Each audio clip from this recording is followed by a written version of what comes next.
Bonsoir, ici Lazare Spinola pour le LS News. Je suis ce soir avec mademoiselle Kimberly Clark dans le cadre d'une interview en réaction aux récentes histoires. Donc ce soir, nous avons le plaisir de la recevoir. Bonsoir, mademoiselle Clark. Enchantée, bonsoir. Merci de nous avoir accordé un peu de votre temps Merci à vous de pour m'avoir répondre à nos invitée. questions. Mmh. Et eh ben, c'est normal, ma chère, c'est tout à fait normal. Je vous propose de commencer directement avec des questions qui seront d'abord sur votre parcours personnel, ma chère. Mmh mh. Comment s'est déroulée votre arrivée à Los Santos? Qu'avez-vous fait lors de vos premiers jours sur cette île? Et voilà un petit peu votre histoire, tout simplement. C'était une ville, que je connaissais déjà, pour y être, Yeah? passée. En fait, j'ai été mannequin professionnel, et à ce titre-là, j'ai beaucoup voyagé dans les États-Unis, mais aussi dans le monde. Mon arrivée est un petit peu insolite. Pour rien vous cacher, mon père est millionnaire, à la tête des entreprises, Clark et comment dire? J'ai 26 ans et il se trouve qu'il a estimé que je devais être capable de me débrouiller seule. Yeah? Heu Il trouvait que j'étais un petit peu trop dépendante de lui et du coup, il a comment dire? Il a bloqué mes comptes bancaires. Il m'a juste laissée avec un nouveau compte et 2 000 en poche. Il m'a dit que maintenant, si je voulais de l'argent, il fallait que je travaille. Right, OK. C'est une méthode Mmh. d'éducation un peu radicale, mais Un certes peu qui a radical, on pu, va dire, mais croyez bien que ça m'a fait bien en réalité. alors comment avez-vous fait? Quel premier travail avez-vous trouvé? Quels ont Heu, été ces moments de vie, you know? voilà, dans un premier temps, je vous cache pas que j'ai fait marcher un petit peu ma notoriété, en tant que donc ex-mannequin, mais également, actrice Yeah? télévision. J'ai également fait pas mal de télé-réalité, ce qui m'a permis dans un premier temps donc de pouvoir décrocher des contrats avec des entreprises dans l'événementiel et tout ça pour faire des concerts ou ce genre de choses en ville. OK. De là, j'ai été repérée par le sergent-major instructeur, Michael McCauley, qui, Yeah? qui a beaucoup insisté pour que je rejoigne les rangs du LS. Donc je me suis présentée à un recrutement et j'ai été prise, comme cadette à la LS D'accord, d'accord. À la LSDH, hein, vous avez LSPD. tout LSPD, OK, ouais, LSPD, très bien. OK, donc vous avez été cadette au LSPD et vous avez combien de temps a duré votre aventure au LSPD? Comment ça s'est Pas déroulé? très longtemps parce Yeah? que je vous cache pas qu'à l'époque, j'étais quand même un petit peu capricieuse. Yeah? Ça se C'est passait pas très bien parce que j'avais du mal à respecter les liens hiérarchiques. OK, OK. J'avais tendance à avoir un franc-parler. On va dire que je faisais bien mon travail, mais que j'avais beaucoup de mal avec certains de mes collègues et notamment de mes supérieurs. Ce qui fait qu'en réalité, j'ai été renvoyée, assez vite. OK, OK, donc ça a pas duré très longtemps, Ça n'a pas effectivement. duré très longtemps. Il faut une certaine rigueur, au LSPD, effectivement. Tout à fait. Alors mademoiselle Clark, pour aller droit au but, on va s'intéresser également à la période où vous êtes entrée au gouvernement. Comment ça Mmh. s'est déroulé, cette entrée, mademoiselle? Bah, justement, c'est le sergent-major instructeur, Macaulay qui m'a D'accord, recommandé, à la personne qui était, en ce temps-là secrétaire d'État à la défense, monsieur Nathan Jessup. d'accord, Le gouvernement recherchait une secrétaire et voilà, il m'a chaudement recommandé à cet homme qui m'a fait passer un entretien et qui a vu en moi effectivement une personne apte à exercer cette fonction. Donc j'ai d'accord, ensuite passé, un entretien directement avec monsieur le gouverneur, monsieur Goodman, qui a approuvé, cette entrée, au gouvernement en tant que secrétaire. d'accord, voilà, c'est ce que j'allais vous demander. Vous exerciez la profession de secrétaire au Tout à gouvernement, fait. right?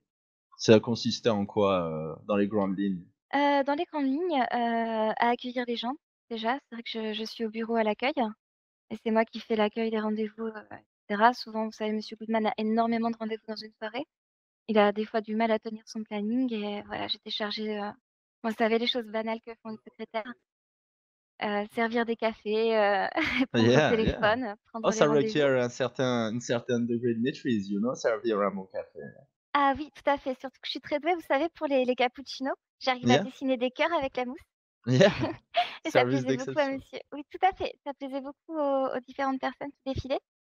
Hem et voilà, donc sinon à envoyer des mails, à soulager un petit peu le travail des secrétaires d'État, et notamment du gouverneur également, parce que des fois, les gens ne savent pas exactement à qui s'adresser. Du coup, le gouverneur reçoit énormément de courriers, de choses qui, des fois, devraient être déléguées, en fait, au secrétaire d'État. Donc voilà, alléger un petit peu ses tâches, en faisant ce genre de choses, au quotidien.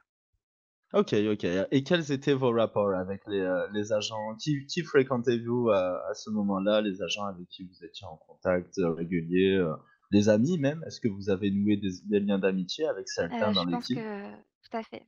Si vous parlez des agents du LSSS, Je parle hem, de tout le monde en général, sans cibler, d'accord. Donc oui, vous savez, au gouvernement, on est un petit peu une grande famille, hein. yeah? Et oui, je peux pas vous cacher que moi, je suis quelqu'un qui se lie d'amitié assez facilement avec les gens et et je vais pas vous cacher aussi que, par exemple, le sergent-major Macaulay était mon mari à l'époque.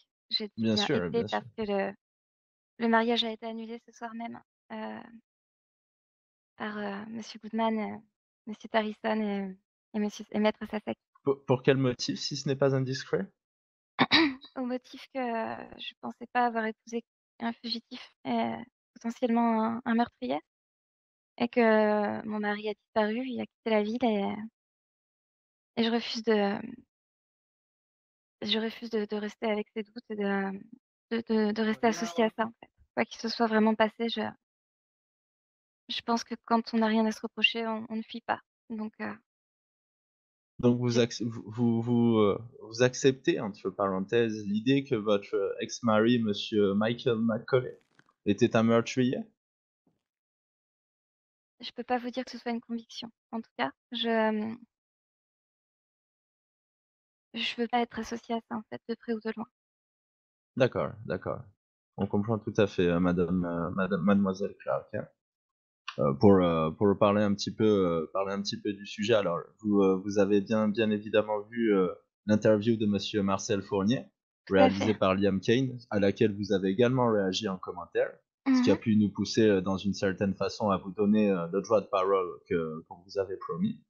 Donc, par rapport à cette interview, vous êtes mise en cause, mademoiselle Clark, dans une affaire de harcèlement, avec Alexandra Rice, Oui, qui concernerait des messages et des appels qui auraient été, apparemment, selon la plaignante, commandités, directement par votre mari, tout à à fait. l'époque des faits, monsieur Michael McCauley.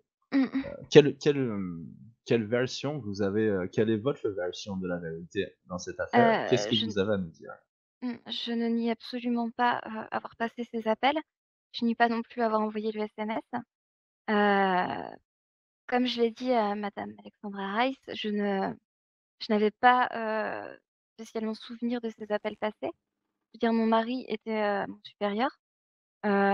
Si mon mari me demandait, d'appeler un numéro en me disant, «C'est quelqu'un qui ne répond pas à mes appels, j'aimerais que tu essaies de l'appeler.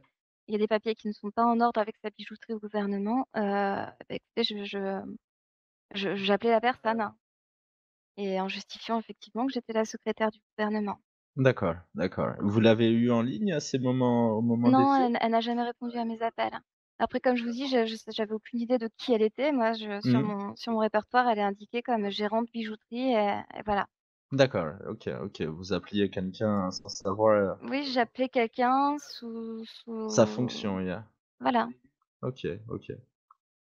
OK, Et très je veux bien. dire, si mon mari me demandait d'appeler une entreprise, j'avais pas de raison de lui dire: «Non, c'est suspect». Je Si vous voulez, quand je vois madame Alexandra Rice qui m'accuse d'avoir participé, d'être complice d'un meurtre ou je sais pas trop quoi, pour lui avoir passé 5 appels, je trouve ça un petit peu exagéré.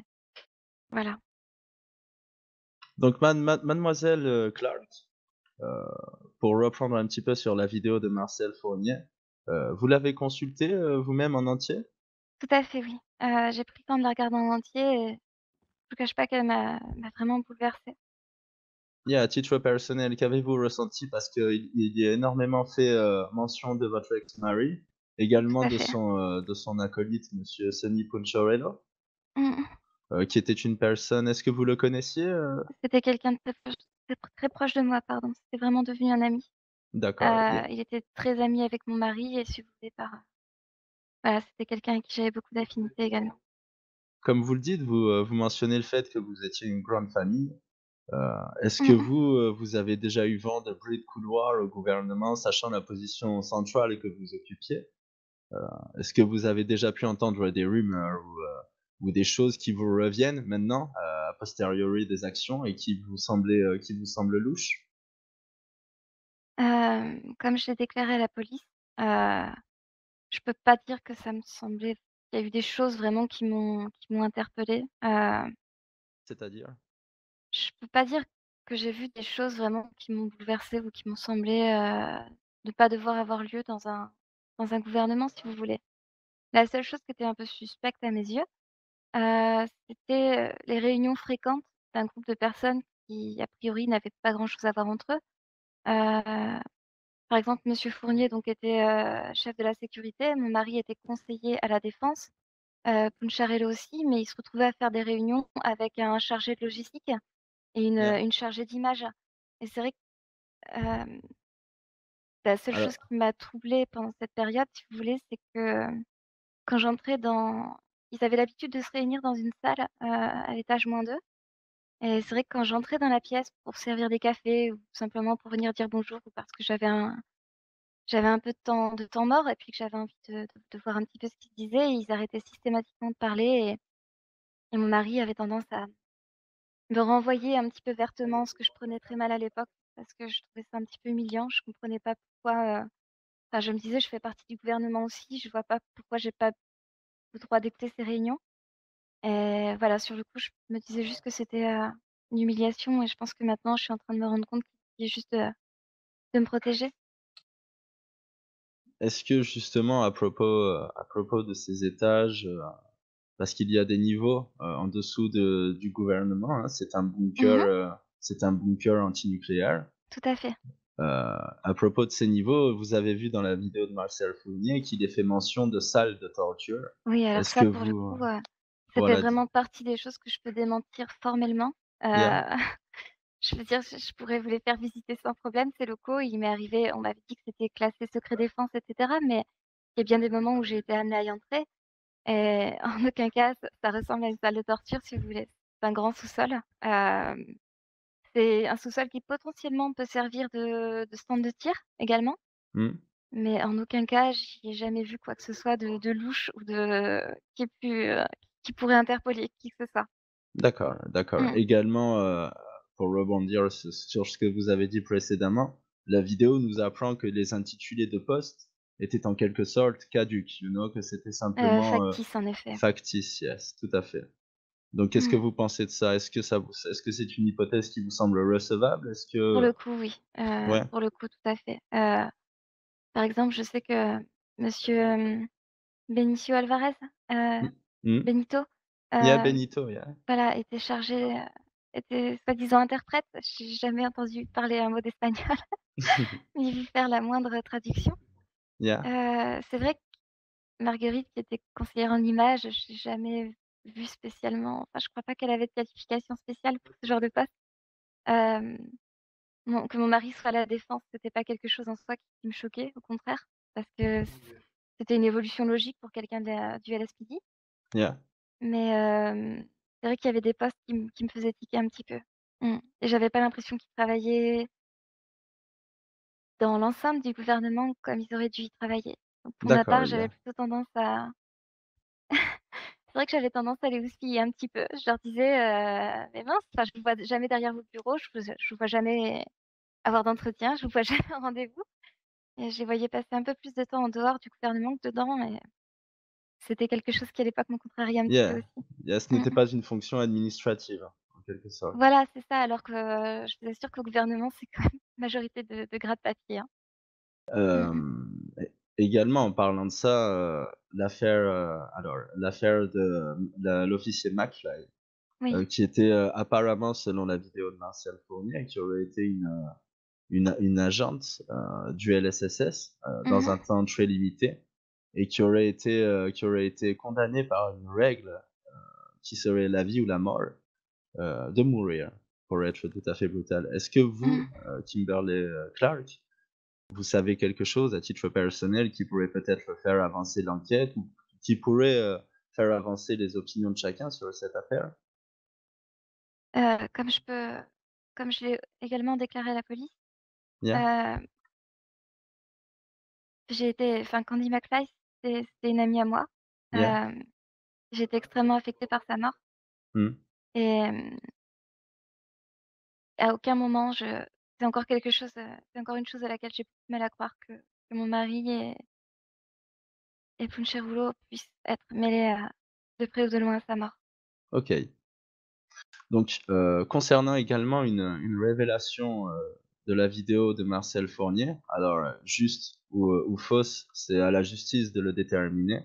Mmh. Mais un point qui est soulevé, ce serait, concernant monsieur Michael Goodman, le gouverneur de notre île. Il y aurait, dans un tout premier point, une affaire entre Ivy Brooks et monsieur Goodman, qui aurait essayé de compromettre son mari, ou son copain de l'époque, un certain Akio, Mmh. en mettant de la drogue, en essayant de lui mettre de la drogue dans ses véhicules ou dans sa maison. En tout cas, en essayant de le compromettre sur ce point-là. Est-ce que vous, mademoiselle Kimberly Clark, vous avez déjà eu, est-ce que vous avez déjà eu vent de cette histoire dans un premier temps? Est-ce que vous avez déjà Hem, eu vent de harcèlement de ce type? alors Ou là, pour le coup, ce que je peux vous dire, c'est que monsieur le gouverneur est quelqu'un d'extrêmement, galant, mais pas dans le mauvais sens du terme, vous voyez? C'est quelqu'un qui est extrêmement délicat avec les femmes, yeah? qui n'a jamais un mot de sexisme, jamais un mot déplacé ou quoi que ce soit. Et je sais qu'il avait un faible pour Ivy Brooks, il s'en est pas caché. Hem, Après je pense sincèrement, heu, voilà, ne nous voilons pas la face, on est dans une ville où beaucoup de drogue circule, beaucoup de stupéfiants. Hem, je veux pas juger les mœurs d'Ivy Brooks ou quoi que ce soit, mais compromettre quelqu'un en mettant un sachet de drogue dans sa voiture ou quoi que ce soit, je trouve que c'est une méthode qui serait vraiment grossière et surtout inutile. Enfin, hem, parmi toutes les charges qui ont été retenues contre mon mari, on dit qu'ils ont retrouvé des stupéfiants dans sa voiture et je vous garantis que c'est pas le genre de choses qui m'aurait fait me séparer de lui. Enfin, je veux dire, c'est voilà, c'est des je n'allais pas croire que je suis en train de dire que la drogue, c'est quelque chose de bien, que je cautionne ou quoi que ce soit, mais je pense que c'est une méthode qui est vraiment grossière et puérile, d'imaginer que le gouverneur ait pu demander de mettre de la drogue dans les affaires de monsieur Akio pour le compromettre auprès d'Ivy. D'accord, Vraiment, d'accord. moi, c'est plutôt quelque chose qui me fait sourire. Et d'accord, OK, sur ce point. Que pensez-vous également, à titre personnel, mademoiselle Clark, de l'implication du gouverneur dans les faits qui lui sont reprochés, notamment d'avoir créé le LSSS, dans le but de déstabiliser, politiquement certains adversaires à l'approche des élections? Qu'est-ce que vous en pensez? Est-ce que c'est concevable? Heu, voilà, toutes les leçons que vous pouvez en tirer, racontez-nous. Moi, tout ce que je peux vous dire, c'est que les gens qui ont été recrutés, dans ce qui est, apparemment le LSSS, enfin à l'époque, voilà, pour moi, on avait juste recruté au gouvernement, je savais pas encore que c'était voilà, une entité à part entière. Mais la personne qui les a recrutés, c'est bien Nathan Jessup, secrétaire d'État à la défense. D'accord, Et ce que je peux vous dire aussi, c'est que pour être entré très souvent dans les salles de réunion, monsieur le gouverneur n'y était pas. d'accord, OK. Donc c'était principalement mené, selon vous, par Nathan Jessup, c'est cela? Voilà, mais qui curieusement a démissionné peu de temps après avoir, fait ses recrutements. Démissionné ou du moins quitté la ville. Et Donc pour tout vous dire, j'ai l'impression que toutes ces histoires de LSSS, ça a pas vraiment rendu grâce au gouverneur. Je veux dire, j'ai l'impression que enfin, voilà, vous connaissez peut-être vous avez peut-être entendu parler des frasques de mon mari, mais j'ai l'impression que c'est quelqu'un qui lui a fait beaucoup plus de tort qu'il ne lui a fait de bien. Donc